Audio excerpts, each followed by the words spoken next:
Hello, everyone, and welcome to this Gene Keys podcast, where we're exploring gene keys in relation to countries and the earth. So I'm Alison Duana, and I'm an astrologer and new Gene Keys guide. And I want to welcome Katreni Maticce, who is a Gene Keys ambassador who lives in Moscow in Russia, and also is like one of the most genius people I know around human design. So hopefully we're going to tap into that genius today. So we're going to be exploring, actually focusing on Mother Siberia mostly today, and Gene Key 34. So Gene Key 34 is the shadow of force, the gift of strength, and the Siddhi of Majesty. So this is going to be, I think, a really interesting and deep exploration of that gene key. I think the kind of land and culture of whole groups of people reveal, different layers in gene keys that I find really fascinating. So I want to ask you, Katreni, first of all, about if you can tell us a bit about your childhood and the cultural and spiritual influences that you grew up with. Hi, Alison, and thank you everyone who is watching. I'm very glad to be here and discuss the magic of this gene key and its connection to myself personally and as an archetype for Mother Russia. Yes. So about my childhood, it's pretty, how to say, kind of plain, but also full of magic sometime. I was born in Ural region, which is the middle Russia, near the Ural Mountains, and the river with the name Kama, very Sanskrit name for the river. And I was born in a family of teachers and doctors. My mother is a doctor, my grandmother is a doctor, and they're also connected to military. So there's kind of military doctor teacher family. And I was born on the edge between Soviet Russia and modern Russia, and somehow on this threshold. And I don't consider myself Soviet person, and I've never been connected to that culture, actually. So I was kind of born into something new, and also as something new, as I'm feeling it. And yes, I was spending lots of time in my childhood in my hometown where I was born, though all my life I was living and I was based in Moscow. So all my school years, some of my childhood, and until now I'm here. I have a base here, though I'm traveling a lot around Europe and around the world as well. I'm pretty kind of international person myself. But my childhood, I've spent a lot of times in the Urals, in the village.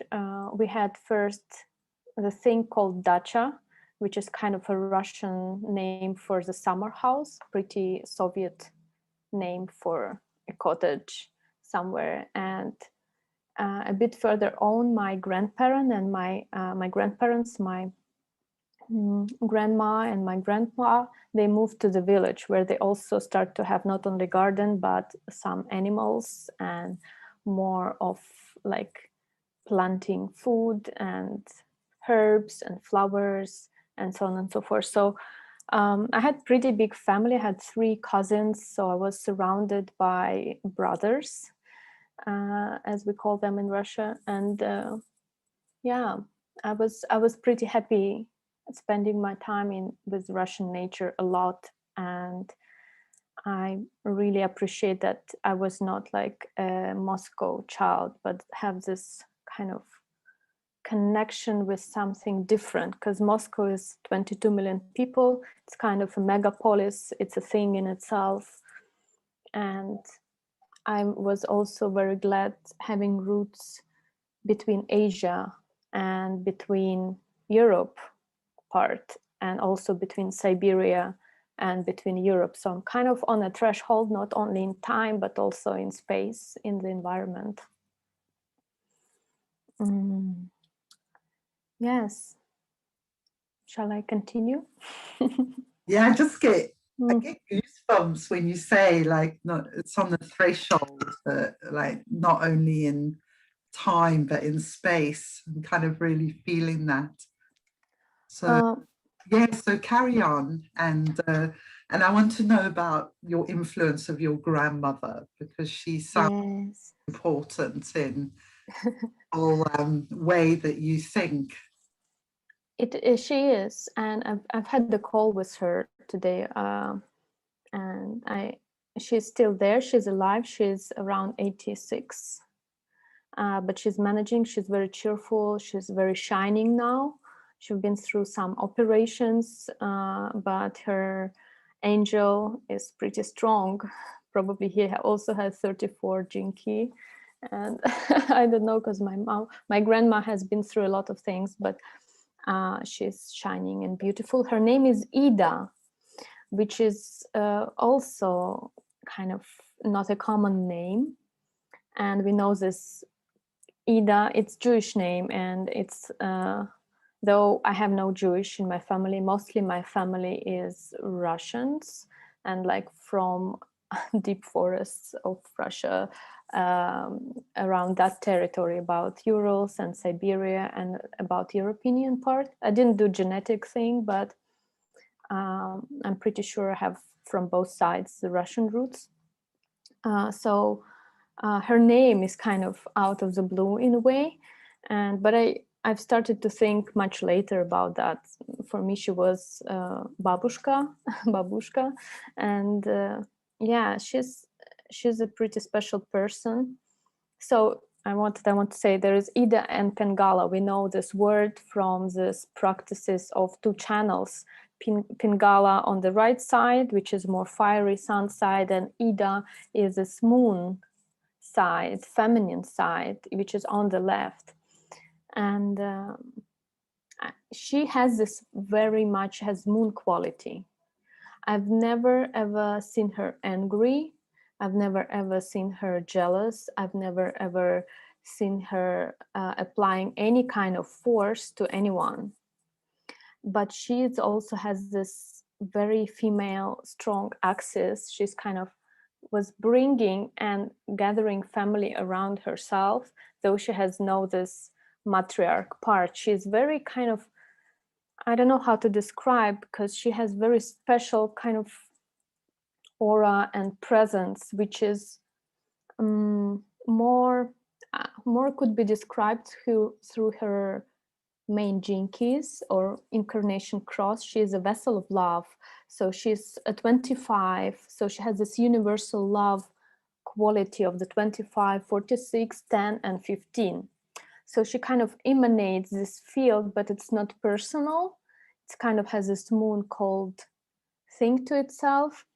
And what was fascinating me in her is her memory. She has very strong memory. She can do the school program for any child, even now, whether that's math or geometry. So she has some kind of very strong memory and logical brain, which is never, how to say, mathematical or academic, or has any kind of sharpness or kind of restriction in it. It's like she's super open.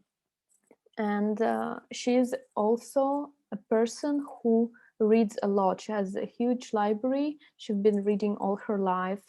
And that is actually one of the main reasons I become what I've become.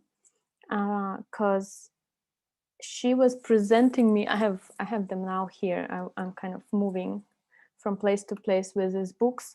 One of the first influence was she was giving me books on Pompeii, on ancient civilizations. She was bringing me the whole kind of history of ancient civilization, Etruscans, Pompeians, Mayans, all of the stuff. So she was kind of, I was all my childhood, I was in my village and in the garden. And then I've had times where I was just looking at these pictures and I was fascinating. So I was absorbing all of that. And we never corresponded with, it was kind of a commonplace, but I know not all grandmas were like that. But for me, it was just natural to have these books and stories. And she is an amazing storyteller.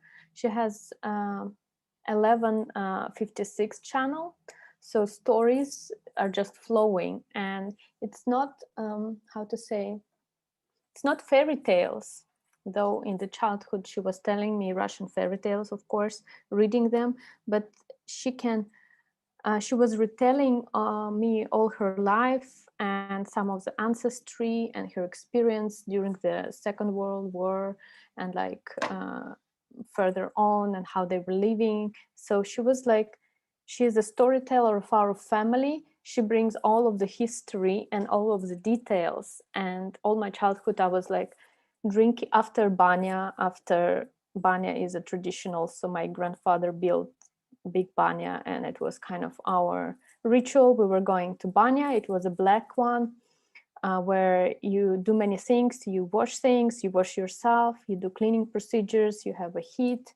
It's very it's not dry one sauna like they have in Finland, but it's very wet and very hot. And then you go out in the snow. And Urals is -40 in the winters, and it's kind of very snowy thing. And I was absorbing that. And by the way, 34 has this first trigram of the first gene key, which is also, it's a winter key. For 34 transit is in winter, and it has connection with the first gene key creative, which is also has this winter sparkling beauty to that. So there was this, and then after banya we were coming and we were drinking teas, lots of teas, and I was listening to her stories nonstop, like for several hours into the night, and she could like talk about about things forever. And I have as an adult, I was contemplating my connection with her, and as a projector, I was very interested in her as a personality. I don't have a picture with me now, but in my family album, I have a picture where I'm a 7-year-old and I'm going by train to our village with my mom and my grandma, and we are kind of this matriarch trinity of ours. We're very different, but also very familiar, and we kind of travel, and we're still together. We form a core. We have very close connection with each other. And so 3 of us, summer, I'm a tomboy, and I'm sitting inside the train, and I have a big book, and my mom took shot of me with a film camera, and I kind of zoom into this photo to see the book, and the book is called Nostradamus, and something, and his stories, and actually like he was writing so-called quatrains, which is kind of number four kind of small pieces of his writings, of his predictions, and they were called quatrains, something like that.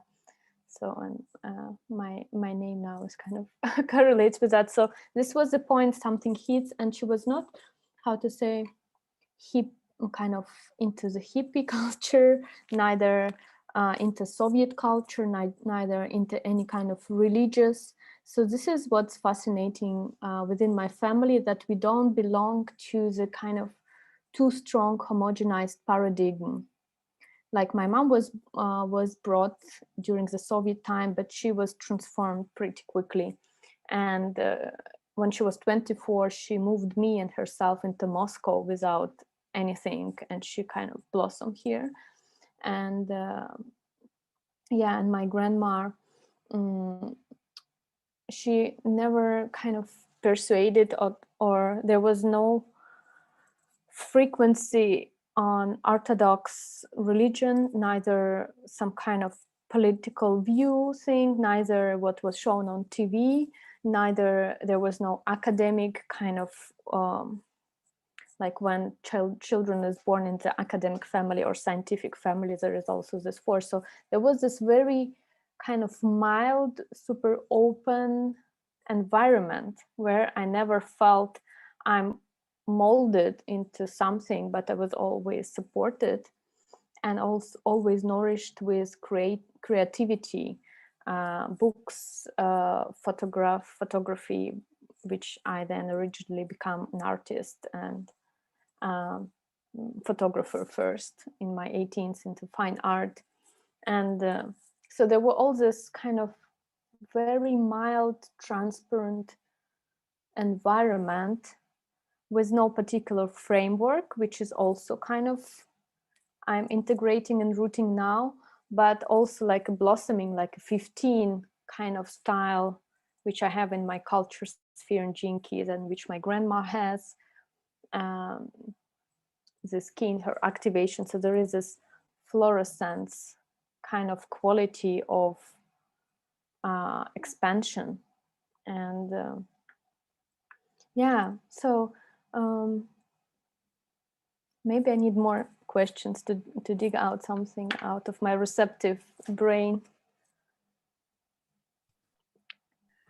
Yeah, I mean, I love that because how I perceive you is as freshness and that gene key 15 that hasn't been dulled down. You know, and so many, in my own experience, I have evangelical parents who are right wing, so they have very definite ideas on things. But so many people I talk to, and you know, I think in a way my generation is the generation that was breaking through a lot of these religious ideas and political ideas and finding this freedom. But we certainly haven't had that in the beginning. And it, you know, for me, it just offers such hope of, you know, imagine all children grew up in that environment. Like, what kind of world would we live in that the light wasn't dulled down in the first place and then have to be kind of rekindled, that it was just, you know, naturally flowing into the world. And yeah, the other thing I wanted to remember, this was in a group conversation, and I remember you said your grandmother had a mermaid birth, which I had never heard of before. Because, you know, I'm a poet and a writer, so I hear an idea like that and it's just like my imagination like sets fire. And what I felt, it's so interesting that she has the cross of the vessel of love, because I thought, you know, this woman must have like an amazing yin kind of energy. So I'll let you explain what a mermaid birth is, if you feel comfortable doing that. But yeah, it feels like the unbroken connection to the water yin energy through that incredible transformation from the womb into life is unbroken, and somehow she would carry that energy with her. So when you describe her, I mean, I just think, wow, having her as a grandmother, just it's like epic, you know, it's like epic, cosmic, mythic, everything really. Yes, it's pretty rare. I would describe actually here the word mermaid connected to that first time. We call it born in a shirt. if I transliterate like word by word from Russian. So it means like the child goes out of the mother completely in a bubble of the amniotic fluid which didn't burst.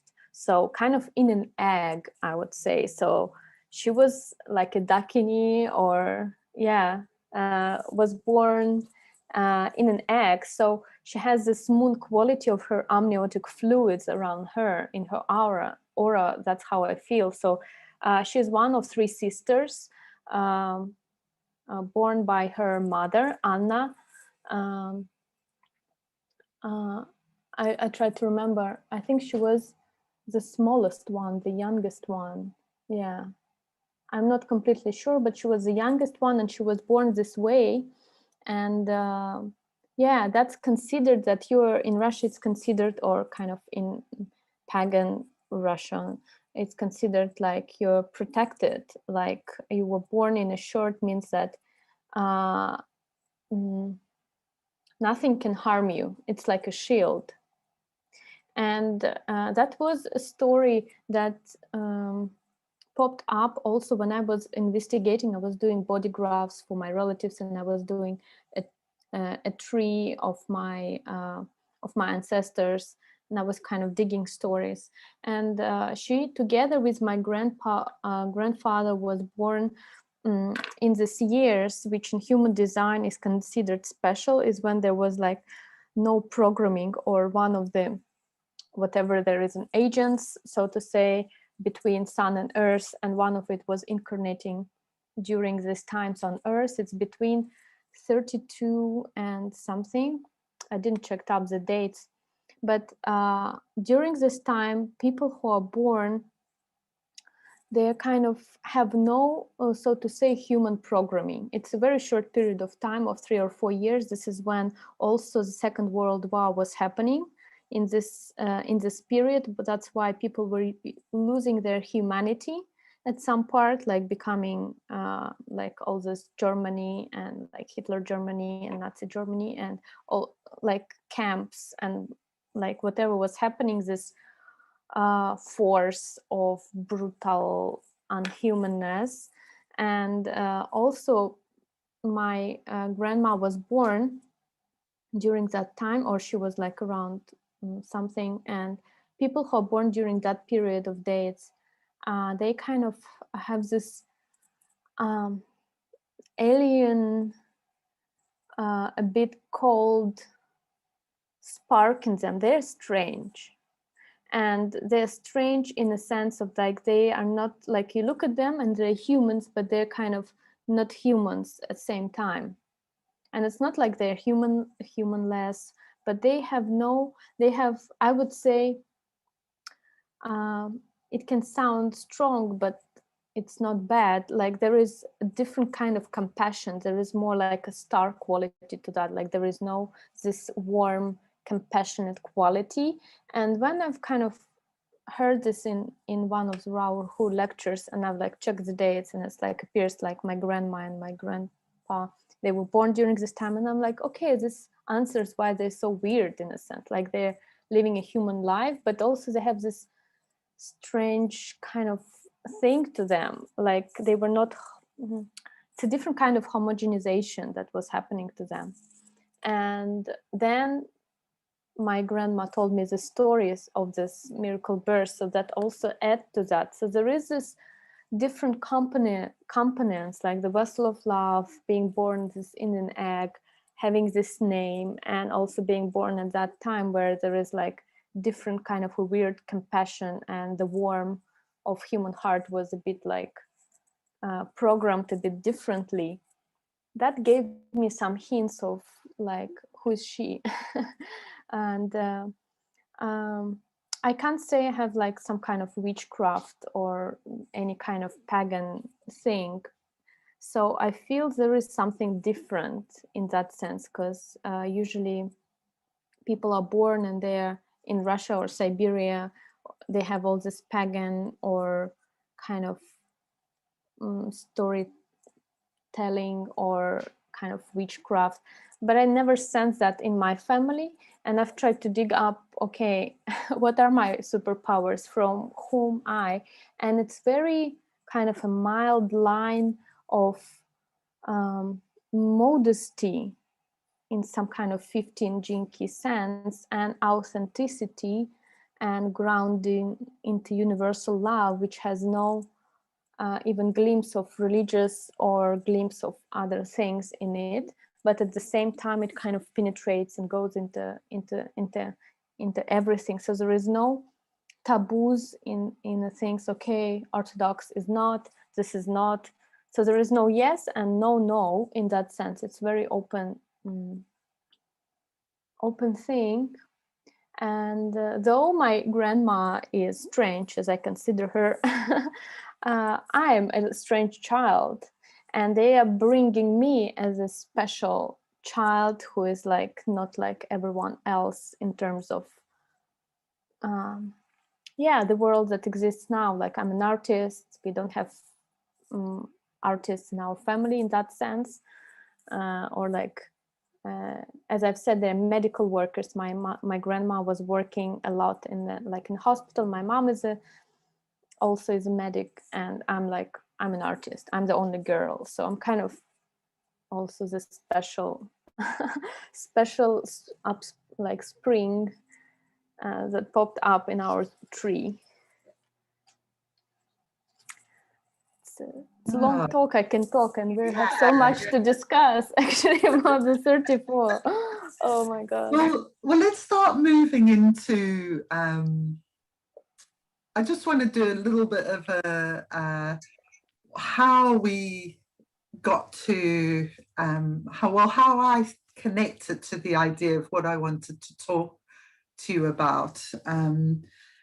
Was actually during the conversation we had about gene key 47 on Hungary.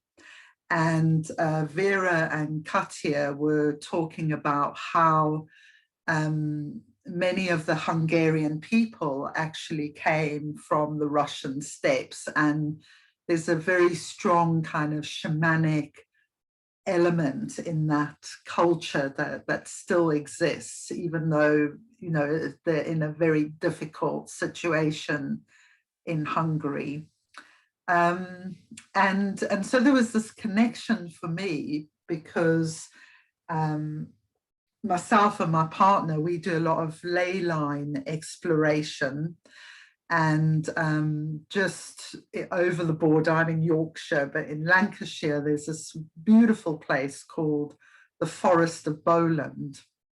And there's a book called The Spine of Albion, which is all about the major ley lines that run from south to north in Britain. And they run through this Forest of Bowland. And we were on this exploration, and there was all kinds of synchronicities that came about with this. But we discovered that there was a tribe of horse breeders that came from the Russian steppes and settled in the Forest of Bowland. And there was a warrior king called Artor, which means the bear. And, you know, all indications are, and there's loads of Holy Grail myths, but this one has a lot of grounded in kind of real things, real historical events, that King Arthur and the Holy Grail mysteries were actually seeded through this warrior king called Artor. And so that's been really fascinating for me for many years. The idea that it all came from Russia. It's like, how did that happen? You know, and then so hearing about Hungary as well. So I had this feeling of like Mother Siberia being this point of origin somehow for these teachings. And that really accords with my understanding of gene key 34, which is a very primal energy. Richard Rudd in the Gene Keys talks about the plant kingdom as the first you know, the first life on this planet embodies the 34. So it's not even animal, you know, it goes way deeper, deeper, deeper into like this burst of life. I really feel the power in this gene key. It's like, whoa, you know, it's like a huge energy field. So yeah, I want to talk to you about gene key 34, you know, this idea of the origin of shamanism in the part of world you live, you know, and I know you have a strong connection to the bear, so as your totem animal. So wherever you want to take that, you know, you don't have to answer all of that, but that's kind of, I wanted to begin with why I wanted to talk to you about this particular gene key and stuff. It's very personal to me, even though you're like thousands of miles away. Put it that way. Yes, it's pretty interesting because it keeps kind of coming, the 34. I have my personality moon in that, in Sagittarius, which is 34, and we had the previous talk with Bella, for example, and it popped up with her, and for me that was a surprise. I'm like, I want to talk about 13 or 42, and I completely always forget about the 34, and this is my major driving force. But I have 34 in a second line, so for me it's kind of, I'm blind about having it myself, and so I was actually very happy to investigate it further. And I started with a totem animal for it, which is bear. And we have, Russia has strong, I mean, you can project in Russia like the vodka and the bear, of course. And so it's like a major projection of this animal, even on this kind of funny level, so to say.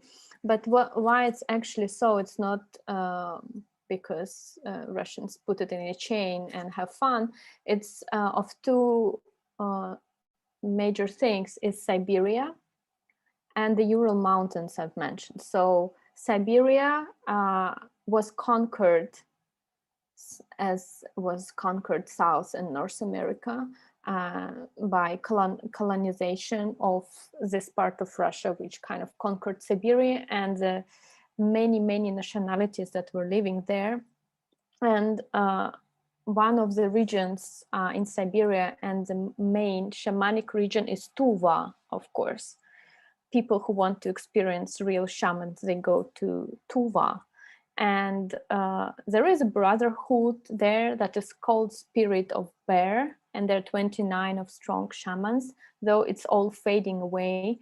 And they say that they were all, like their genealogy, they were born by the bear, so mother bear. And also there is different names to it, to the bear, and the shaman has bear paws, and it's considered the most powerful totem animal among the shamans. But also the name shaman in their language is translated like bear as well. And yeah, and the other thing is, when I was digging into this bear part, and if we will have time, I want to talk about also the woman shaman called Moonheart, which I've sent you the video, maybe we will share it later. She also like this woman bear. And when I start to dig deeper into the bear,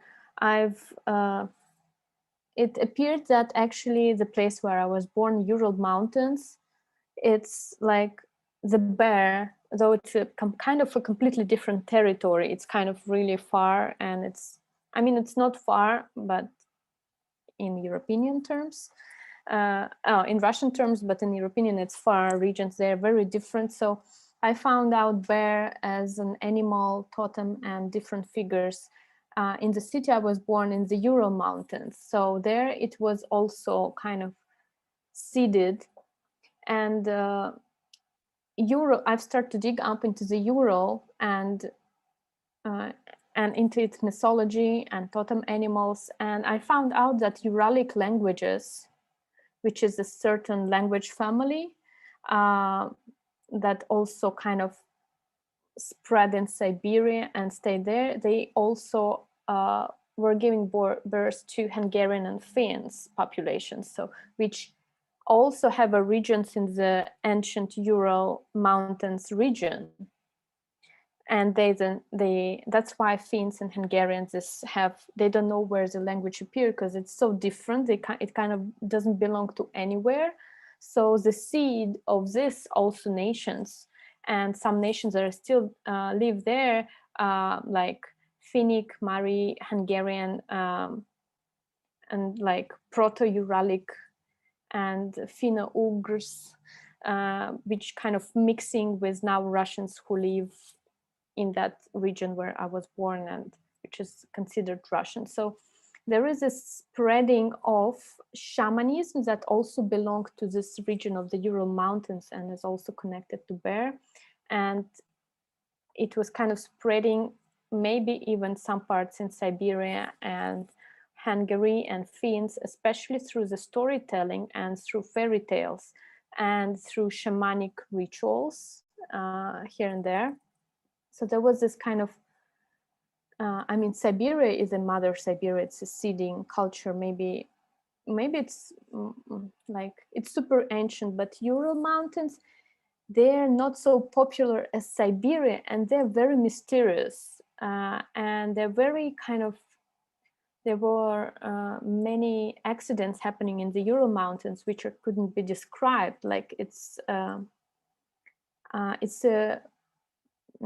I mean, it's spooky sometimes, kind of, it's a spooky region of these mountains because no one knows about them.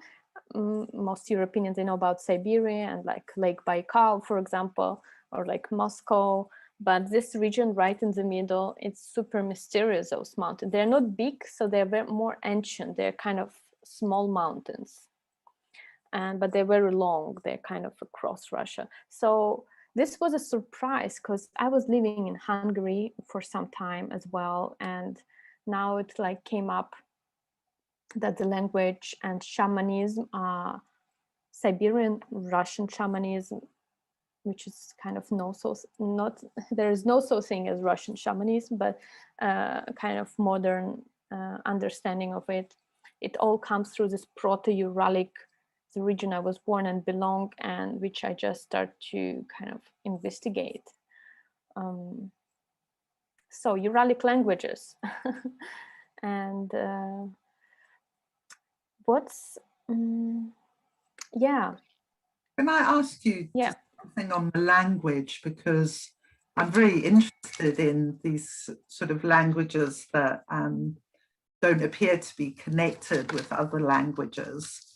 And there is a kind of theory that they could be star-seeded languages. Any thoughts on that? I'm not trying to put you down. I have thought this is also connected to stars and to the bear. We have this 7 stars, which usually people think about Pleiadians, but the Big Dipper, which in Russia we call Big Bear, Russia is super connected to these 7 stars, one of which, if we go into the Big Dipper, which looks like a dipper because it's 4 stars, and then there is a handle. But in Russia, we call it Big and Small Bear, and it's connected to the polar bear. We have fairy tales, and we have this cartoon, Umka, about this mother and small bear. So there is this brown bear, but also there is a white bear, which is connected to these Big Dippers, and the whole Russia kind of influenced by this mythology of these stars, one of which is Dube, which is on the right. It's like the rightest star on the Dipper. So if it's star-seeded, it's certainly connected to this constellation, and shamanic shamans in Tuva, they work with it. And this woman, shaman woman called Moonheart, which we will share the video with, she has this, I have her quote about, and she was one of the most powerful shamans, women shamans in Tuva, though she has European education, children. She was in Moscow. When she came back, she became this shaman. And she was healing people, and like, she's a performer. Shaman is a performer. It's a healing person. It's a dancer. It's a body worker. It's everything. And she has beautiful rituals. And also, what, like, when I saw this video, I was searching for it for a long time, and it actually came from my Buto teacher from Italy, who knew her. So it was kind of, I remembered something, it sparked, and I started to search, and I found her, and I watched the video. And what really kind of sparked when I read this, when I heard her saying, so Moonheart is a shaman from Tuva, a very powerful healer who speaks to the stars. She says, to heal a person, I invoke his star, asking it to come down. When the star appears, a strong heat falls from above, and my eyes are filled with tears. The strength of the star comes down from the sky until gradually everybody bends to the earth. And I remember Richard was giving this mudra to kind of invoke and pull the star energy into the body and work with it. And I'm like, oh my God, Richard was talking about it, but this woman shaman works with the stars. And so it all connected. Yeah, I mean, shaman, bear, stars, Big Deeper, which is also the bear. And it kind of clicked and sparked it all for me. And I understood Richard a bit more, in Jinkies, and actually 7 sacred seals and the stars as well. And it's a pretty shamanic practice, appears as. So one little strange coincidence is our camper van, which we go off exploring ley lines in. It's a very old vehicle. It's called a Bedford Rascal, which I love. And it has a tire on the front, so it looks quite bear-like. Anyway, we called her Ursula after Ursa Major, you know, the bear, the big bear. Yeah, so yeah, wow. So that's an interesting connection. So I'm feeling, shall we share that video now? And maybe we can publish it. It's nice to look at it from beginning to the end. Maybe we will share it together with the links, because it's like 20 or more minutes. Okay. Yeah. Maybe I could share some pictures. Yeah, that would be good.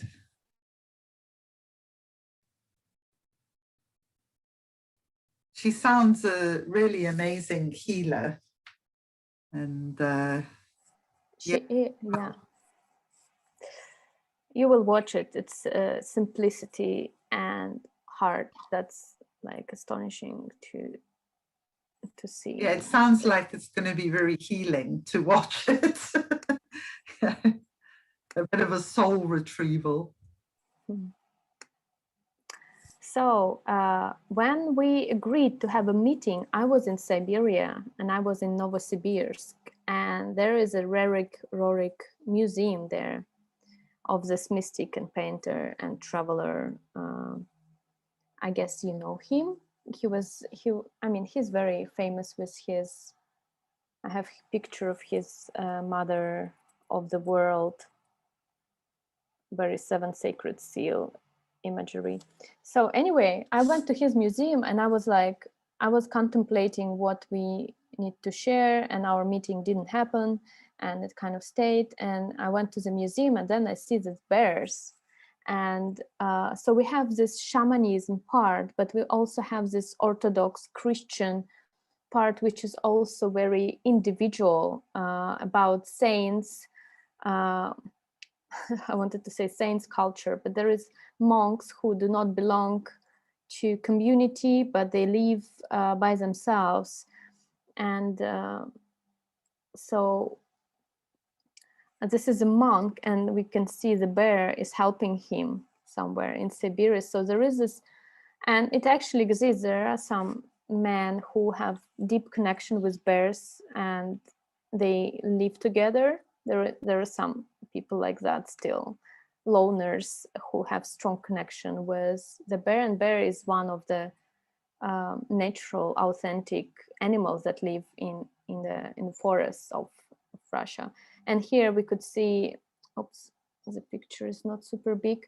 Two monks are speaking, they're discussing. You could feel this very intimate, very silent conversation, and the bear is there and listening to them, kind of in communion. And yeah, or this monk. Yeah. He's building something in the like a church of Russian, and the bear is just sitting, watching him, helping him by watching his work. Yeah, it kind of reminds me, like, you get things, not art like this, but you get this interplay of, you know, the shaman pagan world with the Christian world, where everything appears to be harmonious, and, you know, it's just one field of consciousness. It's not kind of pagan there, Christian there, you know, one dominating the other. And I really get that from these paintings, that there's a harmony between the monk and the bear. They're friends, you know. It's beautiful. Yes, they're powerful Russian saints who are considered to belong to the Orthodox and Christian. But what I was pondering when I was thinking about that is also about shamanism. I will stop for, or maybe I will leave. Is this individual frequency? Because we know Siberia is also, there is Buddhism, there Lamaism, there is a strong influence and connection to Tibetan culture.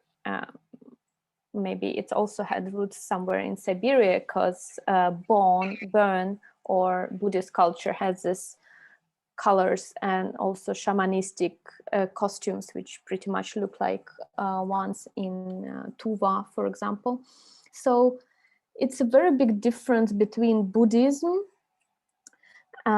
which is all about unity, Lamaism, which is all about Sangha or like community, and Shamanism, which is very individual path the human takes or is chosen by their underworld, middle world, or the high world, which they travel. So there is individualistic thing in the shamanism, and as well in the life of Orthodox saints, which were healers, but they were taking kind of a different path, kind of maybe taking the middle world kind of and higher worlds. I mean, they were also traveling, Russian saints were traveling also three worlds like shamans. So what I want to talk about, and in general about 34 in Russia, that it's a freak. 34 is an individual gate, which kind of, when we look into the, for example, the sacral center in human design, which is a fertility, reproduction, and like all about work and fertile, I mean sacral, the word speaks for itself.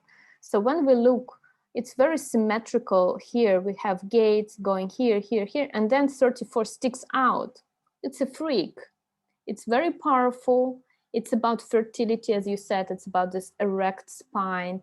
It's a very ancient gate in human design. One of the first people who had their spine erected or started to be erect because of this force of the 34 were manifesting generators 3420. So that were the first humans which were able to survive and were very efficient in that. And so there is this ancient strength, but it's also very individual and freaky, which like very much connects to what is a shaman, because it's an individual. It can have a family, but it's not out of this world. It's out of the groups, though it can work with groups of people, but it's very freaky. And Russia is very freaky. Like, people don't know what to feel about Russia. People don't know how to identify Russia. There is like stereotypes, which all countries of course have, but like no one speaks about Russia. People know about its big territory or its resources or the president, but it's not clear what's going on here. Like, no one knows. It's like very freaky. But it also has this kind of power of individuals here. And yeah, so that was a point which kind of really made sense. So this is a Big Dipper, and there is a star Dube, which is also in, for example, in human design, we have this quarter of civilization, and Dube, the star programming it. And it's all about fertility and yin power. You could see yin stripes, and it's about Maya, Lakshmi, Parvati, Ma'at. It's all goddesses, and it's all about building civilization. It's all about where the civilization sprang from. So there is this kind of, I'm not a specialist, I'm not a professional historian or whatever, but there is this poetic thing that starts to kind of synchronize for me in terms of 34 in Russia and Siberia, mother, where the civilization probably was springing out of. And we know we come back to the 34 after 2027. It becomes something that's gonna be super important, the 3420, because that's going to be the program of ours. And yeah, would you like to say something, or I may continue with this? Go back a slide. I just wanted to comment on, yeah. I mean, for me, the civilization part is really fascinating. You know, I've been learning more from Ra's talks and, you know, other conversations. And for me, it's interesting, they're all feminine archetypes, Maya, Lakshmi, Parvati, and Mart, and they're all about this kind of artistic civilization arising, which is really what I feel as an astrologer. So I would connect this with Australia and the dawning of the golden age and the Holy Grail and all of that. So that's really fascinating for me. Go on to the next slide. Yeah, I just wanted you to say a bit more about this. It's really fascinating. But I didn't quite take in what you were saying. So if you could just explain a little bit more. I can see here 10, 9, 34 in this pattern. So what is this? I've not seen it before.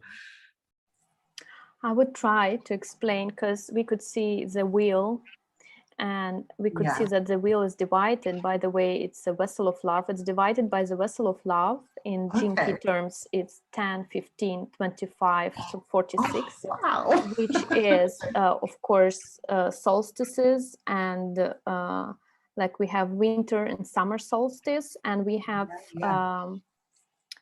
how you call it in English now? I forgot this equinoxes. Word. Equinoxes, which is autumn and spring, 25 that's awesome. and 46.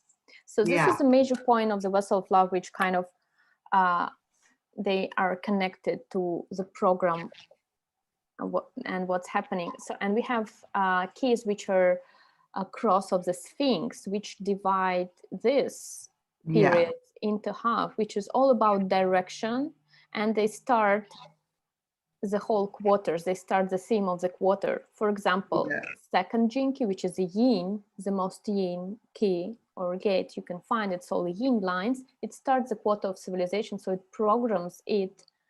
We are in it now. During the summer, we are connecting with this yin thing, which is, if we look at the hexagram, we could see that it's all lines, yin lines, which are broken lines, and we have this empty axis in it. So for me, this strength is not in grounding, is finding oneself orientating oneself with no ground, like what's happening now, which we experience actually in what's coming, in the mutations that's going on now, which is a yin, very yin kind of, how to say, programming. We are start to connect with something that is not strategic, rather receptive. We're starting to orient oneself within body, which is yin form, and so on and so forth. So we are now entering the yin, and revival of the matriarch as some of thematics presents itself, and this revival. So these are major kind of points. And also we have several other crosses. For example, this is my cross. This is a cross of Maya, 4261, 3262, and it connects to this. And we have a program of a cycle that was here for 400 years with which is called cross of planning, which is 37, 40, 9, 16, which are programming partners. It's all programming partners in here. Yeah. And it was here since the 1781, since the discovery of Uranus, since the appearing of projector type, since the Industrial Revolution, and us making this huge leap in civilization and in technology. This was all supported by the program of this cross of planning, which is all about building communities and scientific details, determination, and mastery. We as humanity build these things during this time. And this cross finishes 2027. And what comes instead is the cross of the sleeping phoenix. So it's kind of, you see this pointer. So it's kind of the clock shifts, the program turns. And instead of this cross, of the cross of planning and kind of a background cross of the vessel, like of the Maya, which connects us to the Sphinx and direction. And this one is connected, as you see, as I've said, to the solstices point and kind of this major points in our matrix. So it shifts. And after 2027, we are heading from this tribal community of the 3740 and details and signs into a new, completely new era of the sleeping phoenix, which is 3420, which is a manifesting generator channel, and programming partners, and 5559. So we enter into a new era after 2027, which is supported, because it's a cycle. So we have our individual imprint, as all astrologers know. We have an imprint. We have transits, planets move, the sun, earth move, whether that's astrology, human design. So we have all these bodies moving, and they're programming and printing through neutrinos stream. We may call it Akashic ocean. We all programmed by all these bodies of the solar cell. And we have a program for cycles, for big cycles of 400 years. So we've been into this planning cycle, which is finishes 2027 in the beginning, February, March. And the background frequency that was imprinting the body of the cycle, let's say, being re-imprinted into the cycle of the sleeping phoenix, where a major frequency band would be around 34, 20, 55, 59. Mm-hmm. And I've chosen this image because not to go into the human design keynoting, but to kind of see the frequency rather through the gene keys spectrum. Where we identify 34 not as this bully, machismo, very powerful, busy bee, manifesting generator, which is like kind of out of the mind, out of awareness, out of like being very busy with a homogenized program in its kind of archetype shadow thing. And what was considered like Middle Ages after 2027, which may happen, of course, with the breaking down as we see it of structures, because it's an evident of the last 7 years. We could see the structures collapsing. We see all the big collective tribal structures, economic, political borders, contracts, which are the realm of the 3740, they're all being vanished. We can see that the decorations is just keep falling, and someone tries to force, and the kind of, we know the Saturn is in the play as well. So there is this strong trying of holding to that, but the structure's collapsing. And this is where we're heading towards, into the era where it's not about tribe and outer authority, which we trust, like government or medical organization like a Red Cross. We enter the realm of the 3420 of individual survival frequency in human design terms, which may scare people, though it's gonna be truth, and we can smell it now that we turn into individual expression. So that's going to be the frequency. But in Jinki's terms, it's like going from force and self-survival into majesty and strength. Mm-hmm. And this is going to be our nature. This is the keynote. The nature is the keynote for the 10 gate. So our nature going from this 9 Jinki into the 34,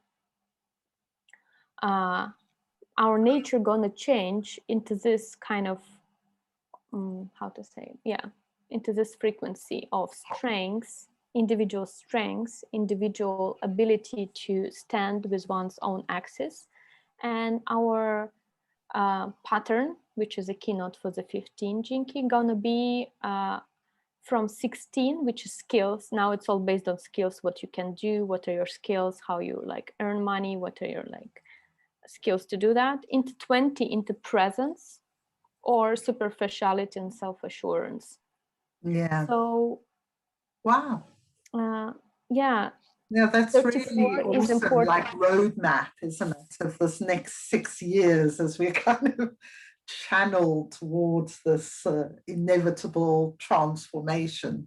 Well, we're in the transformation now, and then it's just going to be like boom, new energy.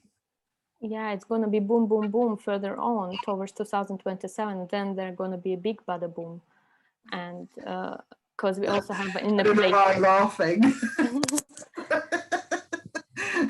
Yeah, maybe we can share this picture, because there is something to contemplate about 55, 59, which is the trigger points of mutation within our, how we're intimate with ourselves, which is our temple, and the freedom and victimization, which is going to be vaporized from our system. And this is our way.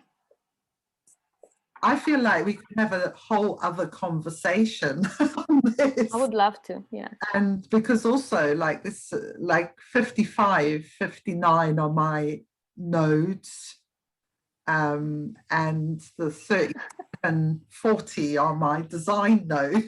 Oh, wow. So you're going to be, your major playground going to shift, and you belong to that playground. Yeah, but I already feel that. I already feel like I'm kind of somewhere in the future, you know? And I don't know, I'm kind of lining everything up somehow with people around me, not just me, obviously, but yeah, it feels like, you know, the vessel is set on a course, and this is the course. So yeah, let's do that. We'll plan another conversation and begin here, because wow, it's just amazing. Yes, yes, absolutely. I have some other things which I want to wrap it up in terms of civilization, the yin and the strengths, because Richard, for example, were describing 34 as a strength, which is a feminine quality.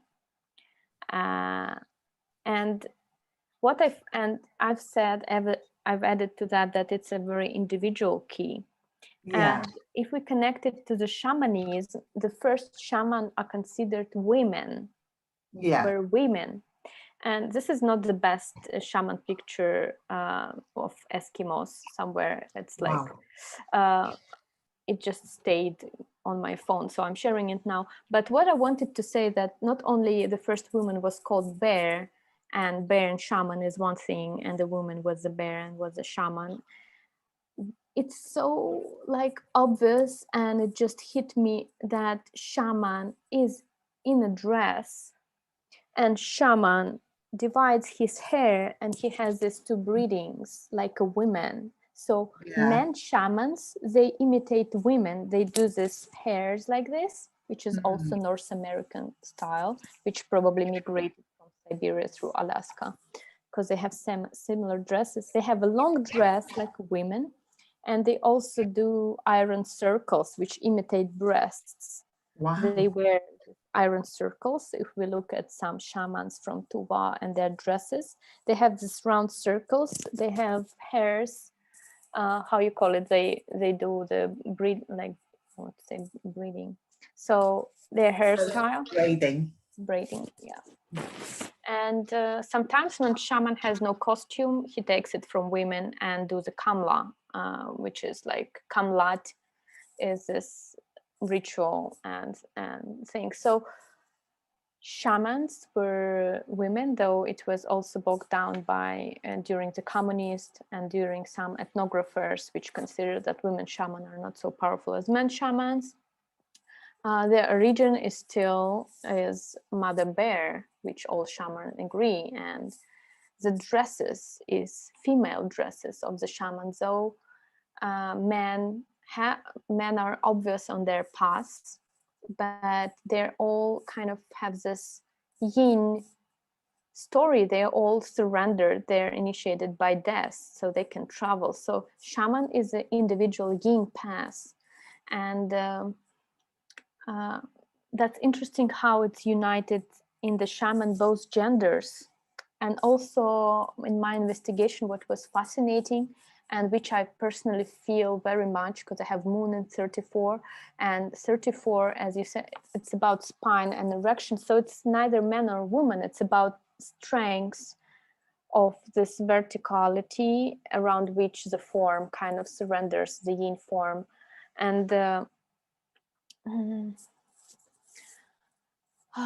I feel that Russia, though it's considered patriarch and so on, it's this very in its core, and I feel it in the people, that there is no prejudices, and that it's not androgyne, but it's kind of transcended gender and transcended the yang and the yin in its in its quintessence. This is how I perceive 34 in Russia, as this axis and the fertility and the individual freaky strengths of the shaman, of the mother bear that dances.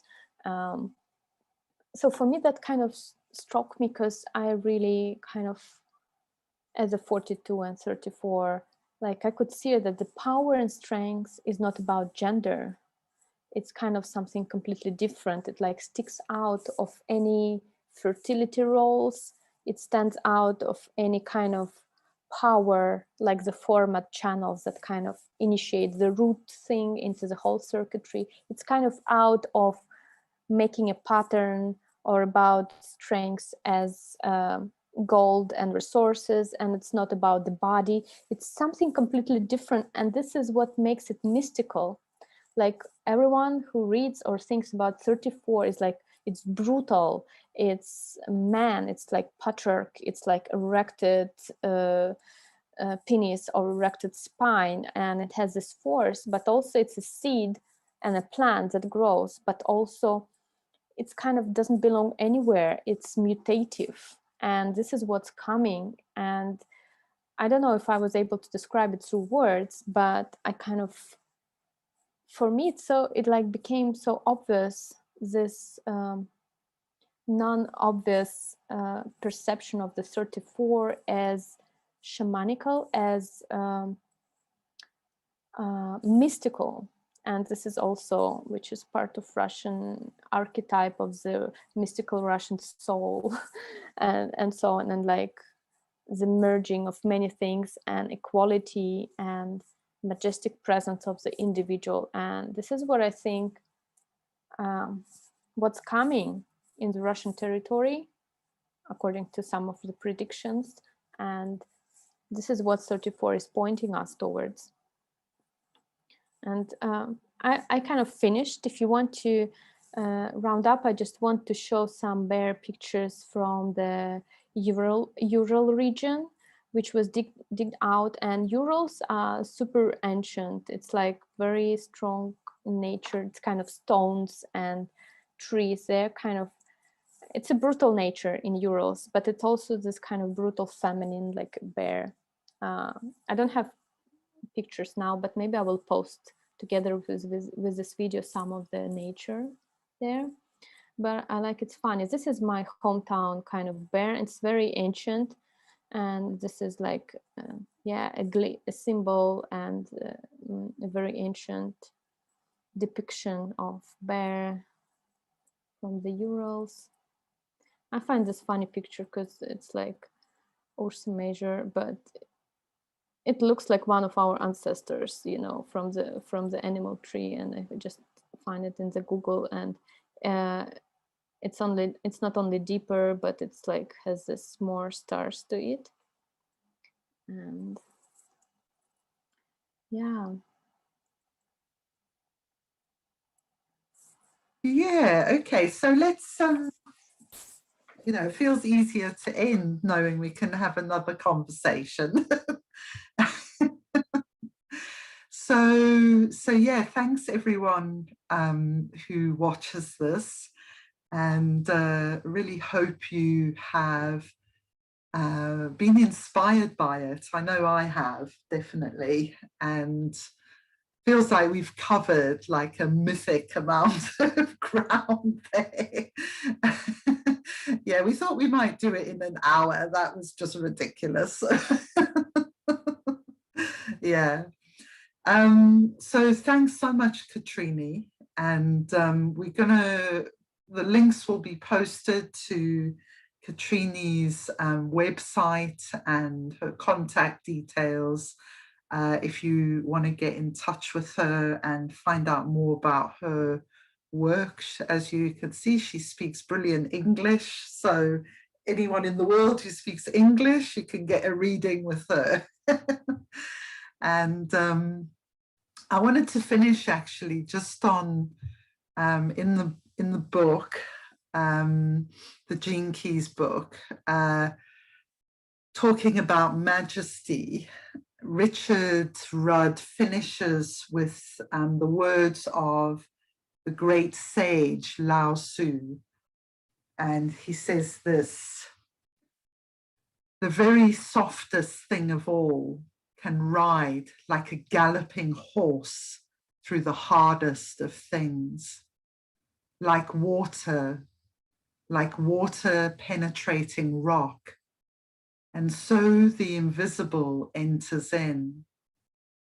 That is why I know it is wise to act by doing nothing, and how very few understand this.